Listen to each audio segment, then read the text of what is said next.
মুসা আলাইহিস সালাম ফেরাউনের সামনে যেয়ে দাঁড়ালেন। ফেরাউনের জাদুকররা বিশাল বড় বড় বাঘ বানালো, সিংহ বানালো, সাপ বানালো। মুসা আলাইহিস সালাম দেখে ভড়কে গেলেন, ভয় পেয়ে গেলেন। আল্লাহ বললেন, মুসা ভয় নাই, তোমার লাঠিটা খালি ফেলো। কি ফেলো? মুসা আলাইহিস সালামকে একটা লাঠি দিছে কে?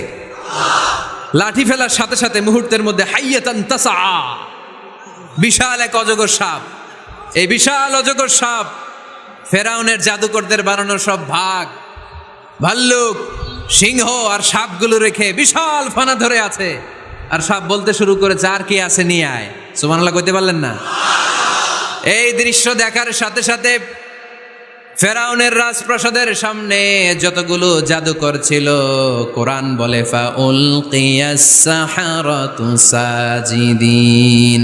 এই দৃশ্য দেখা মাত্রই ফেরাউনের নিয়ে আসা বড় বড় জাদুকরগুলো মুসা আলাইহিস সালামের সামনে দাঁড়িয়ে আল্লাহর জন্য সেজদায় লুটিয়ে পড়েছে।